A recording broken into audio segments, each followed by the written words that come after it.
Bonjour à toutes et à tous et bienvenue dans ce nouveau numéro de 11 démarques. Au programme cette semaine, la Ligue des Champions. Évidemment, on va revenir sur les deux confrontations des demi-finales de Ligue des Champions. Évidemment, avec moi aujourd'hui, on est en effectif réduit, mais les Parisiens sont là. Guillaume n'est pas là, Marie-Astrid n'est pas là, Karl n'est pas là. Personne évidemment. n'est là. Voilà, évidemment, les fidèles sont là. Maxime, Kevin, merci d'être là aujourd'hui. Comment ça va, les gars ? Ça va très bien et toi ? Ça va super Bruno, ça va. Et bah tant mieux parce que aujourd'hui il va falloir parler. Il va falloir parler parce qu'il y a eu un match exceptionnel hier. Bayern-Barça, on attendait beaucoup de cette confrontation. On va en parler parce que c'était particulier comme rencontre. On a attendu longtemps et on a eu un quart d'heure d'exception.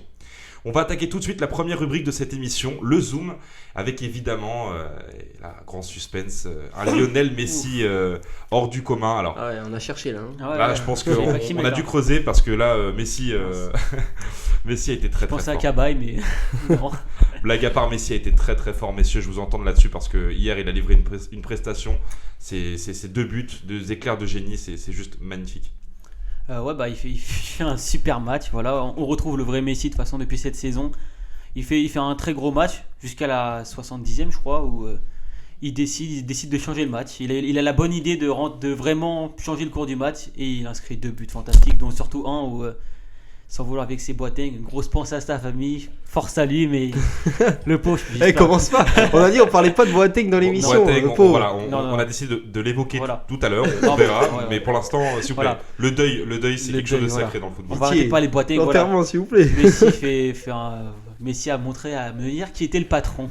Surtout que Bon, enfin d'ailleurs il peut rien faire sur le but de Messi. Voilà. il peut rien faire, surtout Non. qu'il l'avait chambré. Moi, il avait Il avait dit que c'était lui le patron. Il avait dit, le patron, je l'ai prouvé à la Coupe du Monde que c'était moi et je vais le reprouver mercredi. Bon, bah.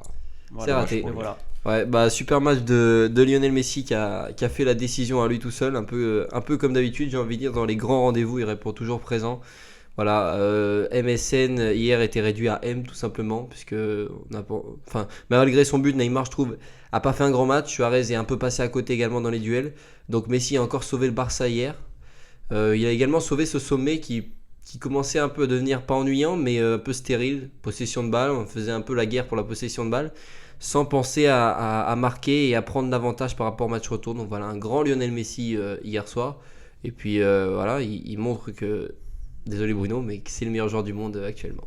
Non, je pense que Lionel Messi a prouvé beaucoup de choses hier, à un moment où le Barça était très attendu, il a su répondre. On peut rester que bouche bée face à sa prestation d'hier. Un joueur exceptionnel. Je pense que le jour où il prendra sa retraite, il fera beaucoup de malheureux parce que ce sera une grande perte. C'est quand même une personnalité du football qui nous manquera, parce que là, vivre avec Messi dans le football, c'est une chance qu'on a. Ouais. Et rien que pour ça, c'est logique de le mettre dans le Zoom, et on le remettra encore plusieurs fois, je pense. Je pense aussi. Ouais, voilà. Moi, comme j'ai déjà dit, faut arrêter de comparer les époques, comparer Messi, Pelé, Trop compliqué, Maradona. ouais. Voilà, faut pas comparer, faut juste savourer de vivre dans la même époque que Messi ou Ronaldo et C'est ça. avoir des joueurs pareils. On a de très gros joueurs à chaque époque. Je sais Donc, pas quand on reverra deux joueurs pareils. Voilà, parce que c'est vrai Dans qu'avoir 20 deux ans, joueurs de ce 30 ans. niveau-là au Ouais, même ça moment, paraît c'est compliqué. Il y en a même jamais eu. Deux joueurs dans des clubs rivaux comme ça. Peut-être au même Maradona poste. Platini Ouais, en 80. Mm. Mais Maradona pas- jouait pas assez en Je Europe. pense pas qu'il y avait une telle rivalité comme ça non, aussi même direct. pas, non. Voilà. ça se aussi jouait direct, pas. non. Ils jouent pas dans les mêmes championnats. Et puis voilà, il y a beaucoup de choses en commun, Cristiano Ronaldo et Messi. Oui, voilà. Bon, justement, puisqu'on parle du Barça, on va enchaîner avec la deuxième rubrique de l'émission, le débat. Évidemment, après cette victoire qu'on peut qualifier d'écrasante du Barça, on peut se demander si cette équipe a retrouvé sa grande époque, sa grande forme, parce que je le rappelle, entre, on va dire, 2009-2011, le Barça avait quand même, sous les ordres de Guardiola, une équipe exceptionnelle. On disait que c'était même peut-être la meilleure de tous les temps. Quand on voit la prestation hier des hommes de Luis Enrique, on peut se demander, est-ce que le Barça est de retour ? Est-ce que le grand Barça peut gagner cette Ligue des Champions, peut revenir et peut redominer l'Europe comme il l'a fait par le passé à maintes reprises? Actuellement, je vois pas d'équipe capable de battre le Barça, tout simplement. Peut-être la seule équipe pour moi qui peut rivaliser, je vais utiliser le terme rivaliser, ce serait Real au complet, au meilleur niveau. Mais là, je vois difficilement une équipe capable de battre le Barça. Pour moi, le Barça, surtout qu'on a vu hier, on n'a pas vu un très grand Barça dans le jeu. On a vu surtout un très gros joueur, voire de Rakitic aussi, que j'ai beaucoup apprécié, faire la différence. Mais sinon, j'ai pas vu énormément on n'a pas vu Alba ou Alves à leur meilleur niveau. Ils ont été beaucoup bloqués. Donc voilà, après, je pense qu'on n'a pas vu un Barça de ce niveau depuis Guardiola. Ouais, moi sur la saison, 85% de victoires pour le FC Barcelone. Avec Pep Guardiola, c'était 76%. Donc ça montre vraiment que cette équipe est assez incroyable cette année. Je trouve que collectivement, c'est pas encore du niveau de Pep Guardiola, mais qu'individuellement, ils ont une meilleure équipe que celle de Pep Guardiola. Ils ont des joueurs qui peuvent faire la différence à tout moment. Sous l'attaque aussi. Quand leur match n'est pas bon, ils ont des joueurs qui peuvent faire la différence à tout moment. Donc je dirais que collectivement, c'est pas aussi fluide et le pressing n'est pas aussi intense que sous Guardiola, mais qu'individuellement, c'est plus fort. Ils ont des joueurs meilleurs individuellement. Ils ont un Messi aussi qui, même s'il revient bien, je trouve qu'il aura du mal à retrouver son niveau de 2009-2011 où il était vraiment au-dessus de 80 buts en une saison. Où il était vraiment 90 buts en une saison, Ballon d'Or, enfin la totale quoi. Donc voilà, c'est ça. Beaucoup de choses, hein. On compare, c'est normal à juste titre, puisque pour moi le Barça va être champion d'Europe. On compare à juste titre ces deux équipes.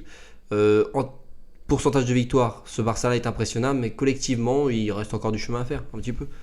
Il reste beaucoup de chemin, c'est vrai. Maxime, tu veux rajouter quelque chose ? Je pense qu'il faut surtout laisser du temps, parce que comparé au Barça de Guardiola, la plupart des titulaires, c'était des joueurs issus de la Masia, qui se connaissaient tous depuis longtemps et jouaient depuis longtemps ensemble.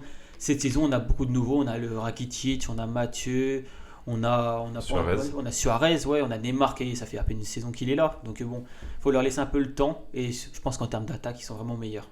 En termes d'attaque, le trio MSN, c'est bien au-dessus d'à l'époque Pedro. Via, Messi, Pedro, c'était fort. Je me souviens que vous avez gagné cette finale de Ligue des Champions face à Manchester. C'est surtout Messi. 3-1, c'était quand même. Ouais, Messi avait vraiment porté son équipe. Ouais. C'est ce genre de joueur qui sait porter son équipe. On le voyait hier. On se demandait combien de temps allait tenir le Bayern parce qu'ils n'ont rien fait du match. Il a fallu vraiment que Messi essaye 1, 2 fois, 3 fois, 4 fois et puis qu'enfin ça rentre pour ensuite démarrer son show. Et voilà, c'est sans Messi. Je pense pas que le Barça aurait ouvert le score et le Bayern. Je pense même pas que le Barça aurait gagné ce match-là. Sans Messi, ça aurait pas été le même match. Mais sans Messi, le Barça ne serait pas ce qu'il est depuis 6-7 ans. Après, justement, je trouve que Messi, même si je rejoins totalement ce que tu dis, Kevin, ne reviendra peut-être pas à sa forme d'antan où il a enchaîné les 4 ballons d'or parce que pour moi, voilà, il s'est passé différents éléments et on retrouvera peut-être pas ce joueur de ce niveau-là. Mais hier, on voit qu'il est toujours là. On voit que c'est un joueur qui, je sais pas, même à 50 ans, 60 ans, il aura toujours ce petit coup de patte extraordinaire. Ouais. Et je pense que cette saison, en plus, il est vachement aidé par Suarez. C'est important. Hein, Neymar aussi. Neymar, déjà l'année dernière, on avait du mal à les voir ensemble. Cette année, ils se comprennent à merveille. Neymar est vraiment meilleur aussi. C'est peut-être le plus beau duo en Europe.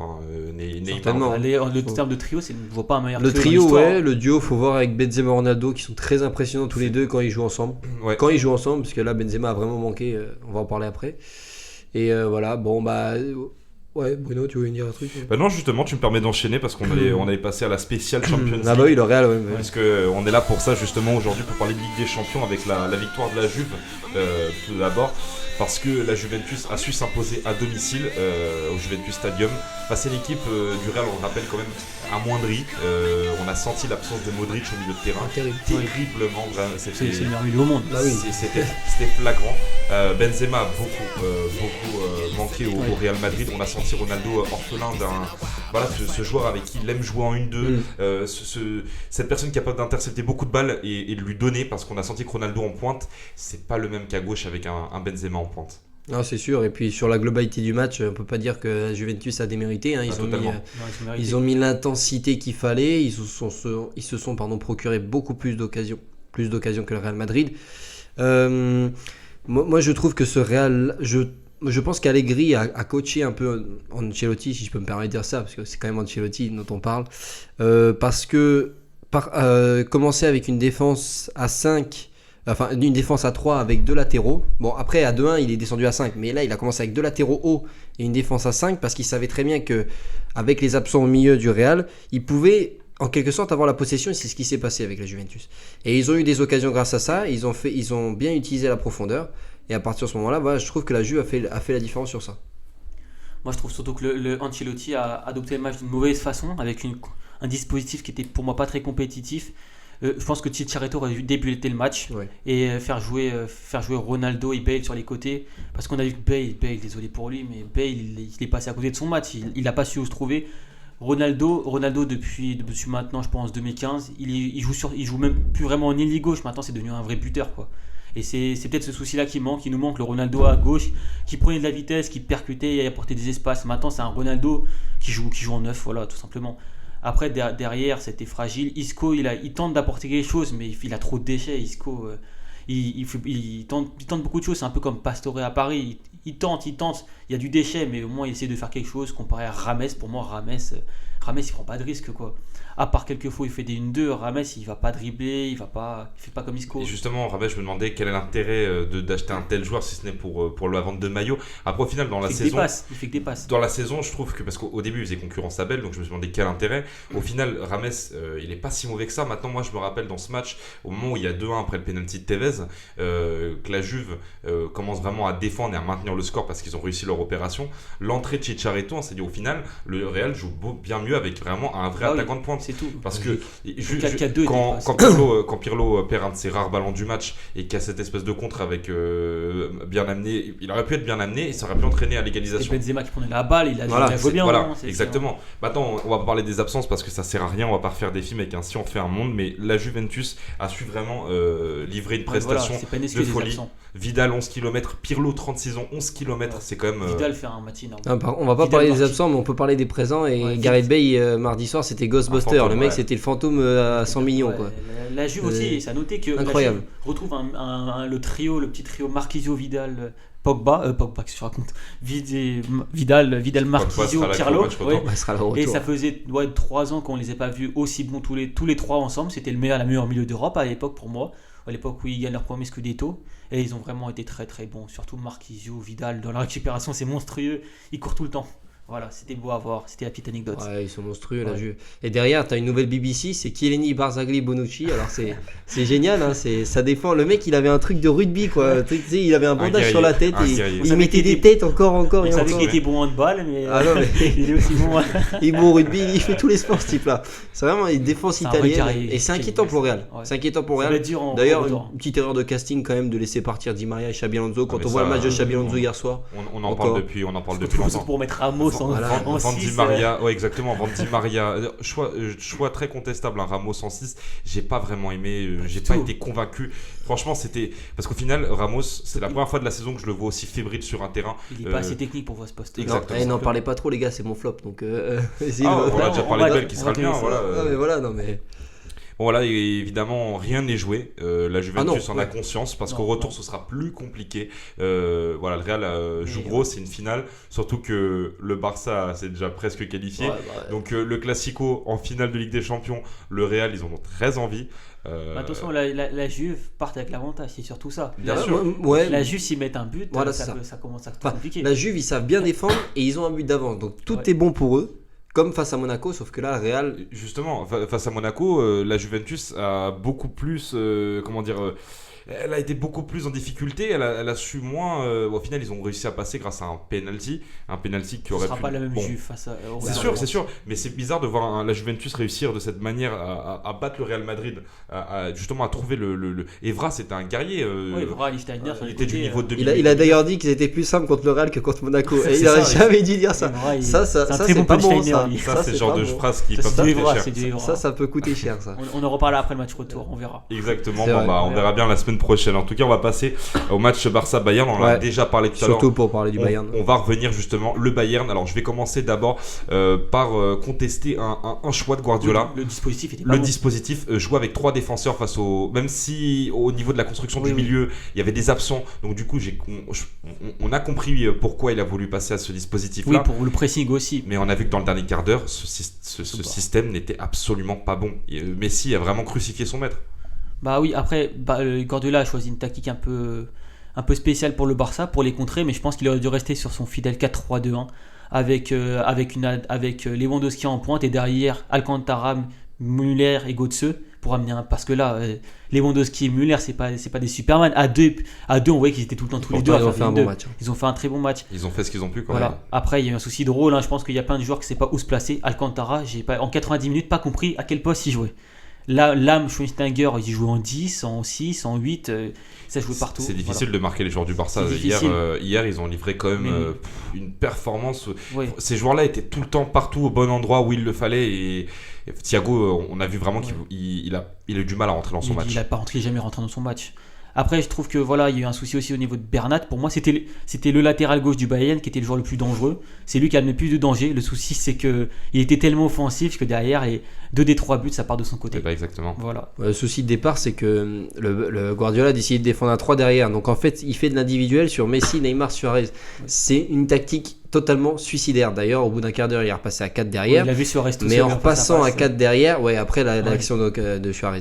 Et en repassant à 4 derrière, le jeu s'est fermé. Le Bayern est passé dans une phase de contrôle qui a réussi jusqu'à la 77e minute. C'est un peu, voilà, c'est ça. Et au final, il a cherché plutôt à 1-0-0, je dirais, ou à limiter la casse, plutôt qu'à aller chercher une victoire ou un but. Sûr, ça s'est vu. Mais un but qui me paraissait possible, parce que la défense du Barça hier soir n'était pas si impressionnante que ça. Il y avait des espaces, il y avait des choses à faire. Lui a privilégié d'empêcher le jeu que de le jouer. Il l'a fait, il a réussi à empêcher le jeu. Le souci, c'est qu'il n'a pas réussi à empêcher le trio. Moi je remercie Messi parce que clairement ce match était quand même assez ennuyeux dans l'ensemble. Il a fallu vraiment attendre la fin de match pour se régaler parce que c'était les équipes qui se passaient la balle, le Bayern qui perdait des ballons, le Barça qui récupérait. Il y avait un rapport de force. J'ai rarement vu un match aussi équilibré. C'était un bras de fer où voilà, le Bayern a craqué, le bras est tombé et pas que lui d'ailleurs, il y a aussi Boateng qui est tombé. On a dit qu'on n'en parlait pas. Voilà, mais il y avait un rapport de force et il y avait quand même une intensité tactique, une intensité technique, c'était assez technique, donc pour ça c'était quand même un sommet. Messi a sauvé ce match parce que ça devenait ennuyeux à partir de la 70e et jusqu'à la 70e on a eu quand même frustrant pour le Barça parce qu'on s'est dit dans ce match là le Bayern il venait avec peu de conviction, peu d'envie, alors que le Barça ils ont envie de manger tous leurs adversaires littéralement. Messi hier il a ouvert le bal, après il en a mis un deuxième, Neymar a mis le troisième et là il donne bien Neymar aussi. Messi là pour moi je vois même pas l'intérêt d'un match retour, hein. Enfin, si ce n'est faire plaisir ça paraît très compliqué. On sait que le Bayern à domicile c'est très très fort, c'est 3,1 buts de moyenne, d'accord, donc s'ils gagnent 3,1 ils sont qualifiés. Le Barça va pas venir pour regarder le Bayern mettre 3 buts. Le Bayern c'est pas Porto, c'est exactement les mots qu'a utilisé Neuer. D'ailleurs Neuer il a dit une chose, je pense que c'est un petit peu une sorte de remarque envers Guardiola. Il a dit que c'est l'expression que tu utilisais tout à l'heure, le suicide, mettre Boateng au marquage individuel avec 3. C'est pas possible, c'est suicidaire. On peut pas. Boateng il était seul sur lui, qu'est-ce qu'il voulait qu'il a défendu sur Messi. Tous les autres ils étaient partis à l'abordage, hein. Boateng il l'a dit en interview après. Exactement. Il a dit ils sont tous partis à l'abordage, ils l'ont laissé. D'ailleurs Benassia a dit un petit truc intéressant. Il a tout simplement dit que face à des joueurs comme ça, c'est les 3 meilleurs attaquants au monde, et il a dit qu'ils n'ont pas fait une si mauvaise performance. Et tout simplement que le Barça c'est une équipe qui met 6 buts tous les week-ends, et que à partir de là tu peux mettre n'importe quel défenseur à la place de Boateng. Ça c'est la faute du jardinier du Camp Nou qui a mis un trou. Il a mis un trou et Boateng il tombe. Petite allusion aux Vines, si vous avez vu toutes ces Vines qui ont été. Le tir KO de Randy Orton aussi, il est pas mal. On arrête de les citer, pauvre Boateng, et sur internet ils ont été très très cruels. Les réseaux sociaux. C'est pour ça qu'on pense à lui, à sa famille. C'est parti un peu loin, mais cette image de rapport de force de bras de fer, c'est vrai qu'elle est là. Surtout qu'on aurait dit un match de boxe où le Bayern a su encaisser, mais il y a un moment où. Voilà, ils ont même su contrôler un moment. J'ai trouvé une deuxième mi-temps très bonne de la part du Bayern qui avait la balle et qui faisait tourner. Ils n'arrivaient pas à attaquer. C'est là où Guardiola a pensé que ça pouvait se retourner sur un scénario déjà établi. Ça pouvait rester à 0-0 et pour lui ça serait parfait. Rentrer quand même à la 80e. Il n'y avait pas de verticalité quoi. Bon allez, on va passer à autre chose parce que il n'y a pas eu que de la Ligue des Champions. Il y a aussi évidemment de l'autre côté de l'hexagone en Angleterre, Chelsea champion grâce à sa victoire 1-0 avec un espèce de pénalty en 2 temps de hasard. Oula, mais c'est un score qui m'étonne de la part de Chelsea. Donc 1-0 c'est pas dans leurs habitudes. D'ailleurs justement j'aimerais commencer cette petite rubrique avec le petit commentaire de Mourinho, le special one qui a encore fait parler de lui. Il a parlé de Guardiola, il l'a mentionné indirectement évidemment comme dans son style.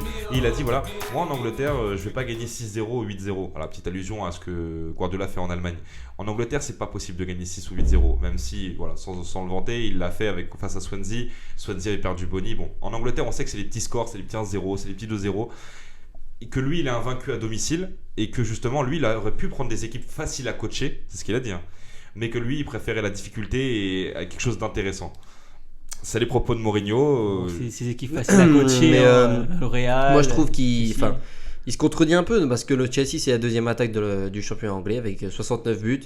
Ils sont champions d'Angleterre. Pour moi, c'est un champion d'Angleterre qui mérite. Il faut faire la différence entre champion du beau jeu et beau champion. Pour moi, c'est un beau champion parce que quand tu regardes leur première partie de saison, ils ont dominé tout le monde. Ils ont géré sur la deuxième et c'est tout à leur honneur. Et ils finissent avec 69 buts et la meilleure défense d'Angleterre. Donc, Et comme tu dis, la deuxième saison a terni un petit peu pas leur sacre non plus. surtout l'élimination contre le PSG. Exactement, l'élimination, ça a marqué un gros coup. Ils avaient perdu en Cup, en Capital One. Ils ont perdu, c'était pas beau. C'était pas beau à voir, franchement. Ensuite, bon, là, par exemple, des matchs face à United où ils gagnent, mais bon, au final, ils auraient. Enfin, si on regarde les statistiques. Bon, après, c'est peut-être la logique du champion. C'est peut-être comme ça. Il y a des choses qu'on n'explique pas. Le football, c'est pas une pour le science beau exacte. jeu, faut pas regarder Chelsea. Tu veux du beau jeu, tu regardes Arsenal. Ouais, c'est ça. Faut pas regarder Voilà. Chelsea. Après, il s'est passé ça en Angleterre, Chelsea qui est champion évidemment, mais il n'y a pas eu que ça, parce qu'il y a eu, il y a eu Tottenham, il y a eu Arsenal et City qui sont en bonne position. Voilà, ils grappillent des points après. Parce que là, il y a une série de 3 défaites de Manchester qui avait cru après les victoires face à Liverpool, Manchester City. Ils se sont dit voilà, pourquoi pas. Et puis après, c'est Chelsea, Everton, West Bromwich où ils perdent sur un coup franc. C'est un peu frustrant, mais ça permet de gagner des points au rival. Arsenal, je sais que ça te fait plaisir, Kevin. C'est magnifique, Arsenal, ouais. Non, mais en plus, ils ont un match en moins, Arsenal, donc ils vont finir certainement à 10 points de Chelsea en faisant une première partie de saison de CFA. Donc c'est pas mal quand même, hein. Faut souligner quand même. Au moment où ils récupèrent vraiment tout le monde et que l'infirmerie lâche tout le monde. Et ça fait depuis 2005, donc c'est peut-être pour ça que Arsenal peine depuis 2005. Et je pense que s'ils gagnent la Cup, puisqu'ils sont toujours c'est la Cup ou la Coupe de la Ligue? Non, c'est la Cup. Ils sont toujours en course dans la Cup. S'ils gagnent la Cup et qu'ils finissent deuxième du championnat, même si il y a cette élimination contre Monaco qui fait mal, je pense que ça sera une bonne saison. Parce qu'il y aura un trophée. Et l'élimination contre Monaco, ça s'est joué un but à quelques secondes. Donc voilà, ce sera peut-être une des meilleures saisons. C'est bien pour Arsenal parce que surtout que les joueurs en deuxième partie de saison qui ont vraiment été très bons, c'est des joueurs qu'on n'attendait pas. Il y a Hector Bellerin qui est un petit révélation, qui est sorti de bon, nulle part. Oxlade-Chamberlain qui a encore confirmé cette saison. Coquelin qui sortait de Cyprès, qui revient et qui s'impose. Coquelin, j'aime beaucoup. Le problème, c'est qu'il prend pas assez de risques. Il reste toujours sur son placement défensif. Ouais, mais il est très bon récupérateur. Il équilibre le milieu. Il équilibre totalement, mais on voit, il prend zéro prise de risque. On sent qu'il a beaucoup de retenue sur le terrain. Et moi, j'aimerais bien, parce que j'aime beaucoup Coquelin, mais j'aimerais le voir oser. Parce que dans le match, on voit qu'il ose pas vraiment montrer toute sa palette. Parce que moi, je pense il me fait penser à Diaby dans le jeu. Il est capable de dribbler. Il le fait totalement. C'était des consignes Arsène Wenger après. Je pense que c'est totalement les consignes. Arteta à l'époque, c'était pareil. Parce que quand t'as Ramsey, Cazorla à côté, tu sais qu'eux ils vont monter quoi. Donc, bien sûr. Ça m'étonnerait pas de voir un joueur appelé en équipe de France, Coquelin. Pourquoi pas? Il a 25 ans, il est jeune. Il n'y a pas eu que Chelsea champion en Italie, il y a aussi eu évidemment Tottenham. NLB NLB n'est pas là, on va pas parler. On va pas en parler, voilà, je veux dire, Tottenham laissons. Qu'est-ce qu'ils ont fait encore? Ils ont perdu quoi? J'ai même pas vu Tottenham, ils ont gagné. Ils ont gagné pour une fois, si, ils ont gagné. Mais on va parler du champion, un beau champion, la Juventus, qui était sur un nuage pendant que les autres étaient encore sur terre, dans la mer, je sais pas, dans les abysses peut-être. J'en sais rien. Non, parce que la Roma, Lazio, Naples, c'est gentil, mais voilà, la Juventus qui a quand même. Il y a beaucoup de concurrence en Serie A. C'est impressionnant. Attention, la Serie A revient un petit peu, mais bon, voilà, c'est vrai que c'était une saison qui a tourné à l'avantage de la Juve dès les 10 premières journées. On savait qu'ils étaient champions, donc pas grand suspense. Ah, c'est gentil, dès les 10 premières quand même. Moi, j'aurais dit dès la première. Il y a eu quand même une défaite écrasante de Naples. Non, c'est Milan, c'est Naples contre Milan, évidemment. Milan, c'est l'ombre de lui-même. Voilà, on va pas reparler du Milan AC. Non. Qu'il se fasse un vrai mercato, que le Thaïlandais ou le Philippin rachète le club et que. Reprends Ibra, vas-y, casse-toi. Attention, le casse-toi, attention, je suis pas ce genre de régisseur à mettre des cartes. Il est devenu plus fort à la chasse qu'au football, lui, putain.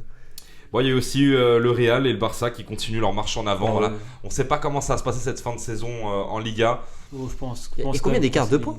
Il y a 3 ou 4 points, il me semble. Et Barça, en fait, il y a exactement 4 points. Le problème, c'est que le Barça va jouer contre l'Atlético. Donc, ce serait quand même beau. Pour la manière, si le Real devient champion dans une saison, on l'attendait moins en deuxième partie, grâce à son rival. J'adore ce genre de scénario quand le rival permet à l'autre de remporter le titre. Voilà, moi j'adore. Si ça arrive, ce serait beau. Et si l'Atlético mettait la réserve? Voilà, il mettait la réserve et ça, j'en suis persuadé. Ça, je vous le dis. Et il préfère le Barça. Ah bah bien sûr, il va choisir entre les deux. Bah ouais. Mais bon, les cochoneros, je les vois pas non plus céder comme ça. Puisqu'on parle de cochon, on va passer au top et au flop. Parce que voilà. Transition. Faut se faire plaisir. Oui, transition de boucherie. Et justement, on va parler de boucherie. Moi, je vais attaquer mes tops et mes flops. Avec en flop, évidemment, Gareth Bale. Gareth Bale, je sais pas ce qui se passe avec ce joueur. 100 millions. Je sais pas ce qui se passe. L'année dernière, juste figurez-vous, il gagne, il permet au Real de gagner la Ligue des Champions, la décima, la fameuse, sur cette tête. Bartra Il y a s'en peu fout. de Bartra, le but qu'il met, voilà, c'était le nouvel idole à Madrid. Et cette saison, une petite blessure en début de saison et puis c'est fini. Le Gareth Bale, il a rien réussi face à la Juve, rien du tout. Il est méconnaissable. Il a tenté quelques dribbles, je sais pas, même pas une occasion, même pas un tir, vraiment décevant. Après en top, évidemment, j'ai envie de dire Messi, évidemment, mais comme Messi, ce serait pas très original. J'ai envie de mettre Rakitic parce que. Ah, il me l'a volé. Parce que. Non, pour Allez, une fois que j'ai des parce que compliments sur Rakitic, Rakitic. j'arrête pas de dire que cette personne est décevante et que j'attendais beaucoup de lui au Barça. Ouais. Et enfin, Voleur. j'ai vu Tout à fait d'accord. un milieu de terrain mais exceptionnel. Il joue en 10. Hein, Je te laisse il limite reprendre en 10. puisque c'était aussi ton dom. Je vais pas te toujours refaire un autre, mais c'est vrai que Rakitic, on le revoit même pas ce qu'à Séville en numéro 10, et c'est beau à voir quand tu vois Rakitic arrêter de faire ses passes à droite, à gauche, et vraiment prendre le petit pont qui m'a chouigné au début de match, il est pas mal aussi. Voilà. Bah alors moi sinon en top, le top que je voulais vraiment mettre pour innover un peu, je vais mettre Vidal, parce que Vidal c'est un joueur qui a été très bon 2 très grosses saisons avec la Juve et qui depuis 2 saisons est légèrement moins bon. Dans la récupération, il a vraiment fait du gros taf face au Real. Voilà, il a jamais laissé vivre Isco, Rames ou Chicharito, n'importe qui. J'ai une petite réserve par contre, si tu mets Vidal en top, t'es obligé de mettre son coiffeur en flop quand même. Ah Parce non, que, là, attends, Vidal, ça fait des 3 années qu'il saisons a la nous fait même. des coupes de cheveux, voilà. j'aimerais bien comprendre la signification. Mais on met toujours la même. Dans les bidonvilles de la Chili, ça, c'est ces coups de cheveux comme ça. Ça, c'est les la petites Chili. blagues Voilà, de il y a la Chili. Il n'y a aucun respect. De la voilà. Chili. S'il y a des Chiliens qui nous écoutent, lo siento, este Qui est hombre ton professeur no sabe d'histoire comment hablar del géographie. país. La Chili. Ouais, donc sinon en flop, allez en flop, je vais mettre Rafinha parce que je l'ai pas vu, tout comme Alcantara. Rafinha, il est rentré en fin de match. Rafinha, non, il a commencé, Rafinha. Rafinha a commencé. Oui, il a commencé le match, Rafinha. non. Si. Non. Ah si, Si. si. Si. Il a commencé à droite. Il a commencé à droite, il a fini dans l'axe. Sauf qu'on l'a pas vu du match. Non mais lequel Rafinha? Ah non, pas le petit Ah oui, frère, non. pas le. Attention. D'ailleurs, parce c'est une petite anecdote à noter, c'est que les frères Alcantara étaient ensemble sur le terrain. Exactement. Oui, et Sauf moi que, au début je croyais que Rafinha c'était le frère de Rafinha. Non, il y a 2 Rafinha. Voilà, Il y a des il y Rafinha. en a un qui est Barça, espagnol et l'autre qui est hispano-brésilien. Ouais, Voilà. putain. qui est pas très bon d'ailleurs. Ouais. Voilà, donc Il non. a fait 21 matchs cette saison. Hein. Il y a Oui. un but, mais 21 matchs, c'est pareil Parce pour que un petit remplaçant. Guardiola adore mettre son petit lame en milieu défensif alors qu'il est le meilleur latéral droit au monde. Donc voilà, Rafinha et Alcantara, voilà, c'est pas les 2 frères, ils ont été invisibles, surtout Alcantara, voilà. Tout simplement. Kevin, tes top, tes flops, raconte-nous. Ouais. En flop je vais mettre Boateng. Non je déconne, je vais mettre Boateng. tu dis. Non. Je vais mettre Boateng mais c'est pas possible. Non, D'ailleurs on est habillé en noir aujourd'hui hein, pour Boateng. Hein. Maxime il s'est habillé en noir Voilà. pour l'enterrement de Boateng. Voilà, Boateng. Non, Force je à vais, toi. non, je vais mettre Ramos parce qu'il a mis des missiles pendant tout le match. Quoi. Il a cru que c'était des pénaltys. Alors bon, je sais pas ce qu'a fait quelqu'un dans le stade, mais il l'aurait visé. Voilà. Voilà, je sais Ah, pas ce qu'il a non. fait, mais Non mais Ramos c'était Call of Duty. il quoi. a fait Le son mec, Pirlo, mais à la base il voulait être Pirlo, mais ça peut partir en couille. Ouais, à la base il voulait être pire. Il a voulu faire comme Pirlo, mais Arrête de déconner chinois là. Bon Ramos Allez, on enchaîne, Ramos en flop. oh, il a dit on enchaîne. Non, on enchaîne sans tes top, Oui, sans oui, tes flops. ouais, d'accord, ok, je vais essayer de finir. Ramos en flop pour l'ensemble de son match, parce qu'il a été plus défensif qu'offensif, et on lui a demandé un peu de faire le jeu et d'épauler Kroos. Et il n'a pas réussi en top Neuer, parce qu'on n'a pas du tout parlé de Neuer. Mais sans lui, patron. le Barça aurait certainement gagné ce match 5-6, peut-être 7-0, je sais pas, j'ai pas compté le nombre d'occasions, mais Neuer, c'est qui le patron? C'est Messi, mais c'est un peu Neuer sur la première mi-temps, et il sauve un peu les meubles. Ah, Messi a Et, 8 jambes quand l'autre a 8 bras. Voilà, c'est ça. Et qui puis sa manière de sortir des buts, de faire du. Comme nous dans la cour de récréation, on fait du. De la Le tête, volant, le du coup de pied, volant. Il sort un Voilà. goal volant. Ah, pour pas citer Makelele. Voilà, il a 4 mains le mec. On en bat les couilles, voilà. Bon, cette émission est censurée moins de 10. Voilà. Il est passé 23h, on est samedi soir. Premier du mois, on va se calmer. Ouais, vas-y. Bon, allez, on va enchaîner parce qu'il s'est passé de belles choses. Et notamment, il va s'en passer. Parce qu'il y aura un beau match ce week-end. Monaco-Marseille. Petite anecdote, Marseille vient d'officialiser ses maillots. Pourtant, il y a des magasins, bon, je vais laisser Pour les la Ligue Europa, ça. qui ont voilà, ils ont déjà sorti en C'est vente quick. les maillots avant que ce soit officiel.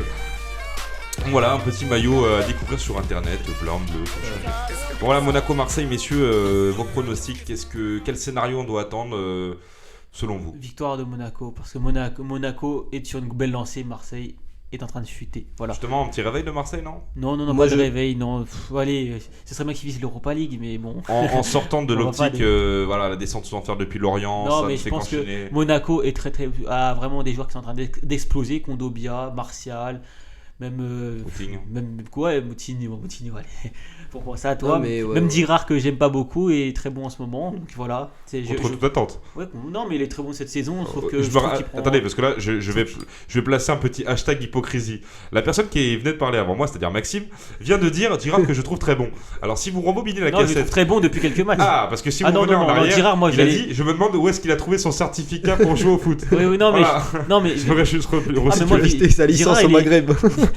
Girard, il est très bon depuis quelques matchs. Il est même très bon cette saison. Bah, je l'ai pas spécialement suivi, mais le peu de fois où je l'ai vu jouer, malheureusement pour lui, bah, il jouait latéral droit limite, il faisait des passes en arrière. Mais c'est vrai qu'il est pas mauvais. Mais il a 28 ans, donc je connaissais pas avant. Donc tant mieux pour lui. J'espère voir Monaco mettre une belle gifle à Marseille. Ce serait sympa. C'est pas gentil de dire ça, on peut Oui. pas souhaiter, voilà, comme ça, même si tu es parisien. Moi, je veux du beau jeu.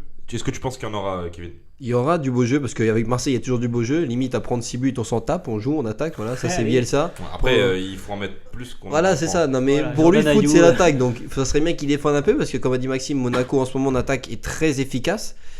Moi, je vois un match nul quand même parce que je pense que Marseille va répondre présent sur les gros matchs. Ils n'ont jamais répondu présent. Donc, voilà, mon argument ne tient pas. Mais je pense je pense qu'ils vont répondre présent sur celui-là. J'espère. Parce que sinon, franchement, s'ils en prennent 4 contre Monaco, c'est quoi cette équipe là? Les champions d'automne et là, 15 points sur 45 possibles. Ils sont là. Moi, je vois un partout. Et je dis à tous les parieurs de parier parce que lui, il a plus de compte Betclic, donc on s'en tape. Je me suis fait arnaquer. Donc je Ah, dis à tout le monde de parier. On va Eh, sortir de non, ce non. cocon personnel. C'est ça, voilà. Moi, Je vois 2 buts d'écart pour Monaco. Je vois un match nul très serré Kevin- 2-2 entre ces Kevin deux n'est pas équipes. d'accord avec moi. Pourtant, hier, je lui ai dit la même chose concernant le Barça et le Bayern. Il ne m'a pas cru. Il m'a pris pour un fou. Bon, alors la question de la semaine, Voilà. puisqu'on va passer tout de suite, on reste dans la Ligue 1. Et pour vous, après l'UNFP, qu'est-ce que vous voyez comme pronostic pour Les vous? trophées. Les trophées Ouais, qui ça, vous c'est voyez, intéressant, ça. qui vous J'aimerais voyez surtout en savoir pourquoi Zlatan meilleur est joueur, dedans. meilleur Désolé, voilà. Zlatan est dedans. Zlatan est toujours dedans. C'est un peu dommage parce que il y a des joueurs comme Marquinhos ou Payet qui méritaient leur place dedans. Après, voilà, en 23 matchs, il met quand même il met 17 buts. Parenthèse, c'est comme Agüero qui est meilleur buteur, mais qui n'est même pas dans le 11 de l'année de Première Ligue. Bah, c'est comme à la Coupe d'Afrique des Nations. Comment il s'appelait le Nigérien là? Comment il s'appelait celui qui va vite là? Ah, Atsu. Atsu avait été élu meilleur joueur, Il est- mais il n'était pas dans l'équipe type Il de. n'est pas la- nigérian, il est.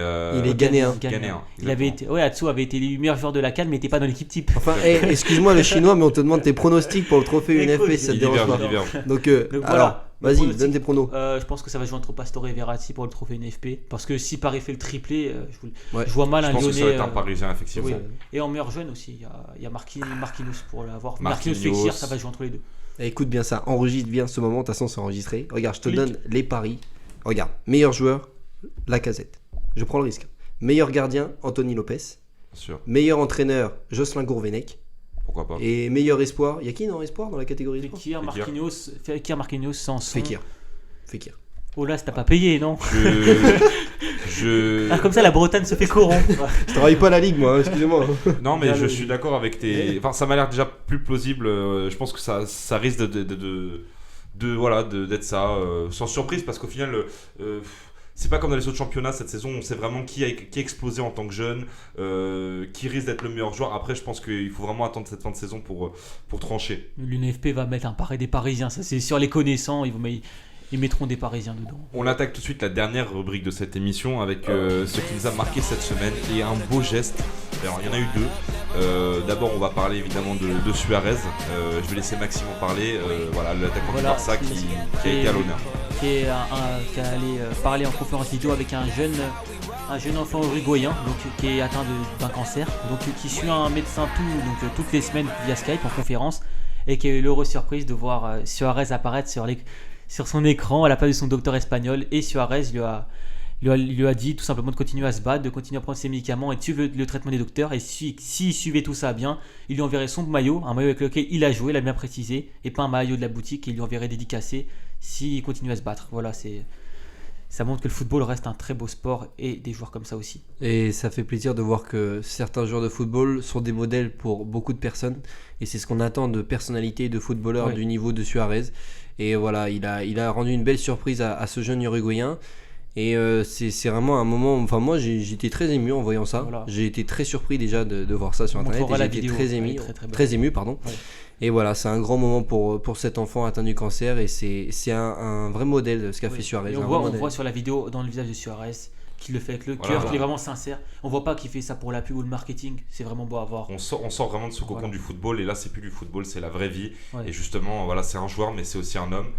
C'est un mordu du football, mais à côté, il a un cœur. Et Ouais. il l'a prouvé. Après, il y a eu aussi de beaux gestes. Ronaldo, il s'est illustré sur le web cette semaine.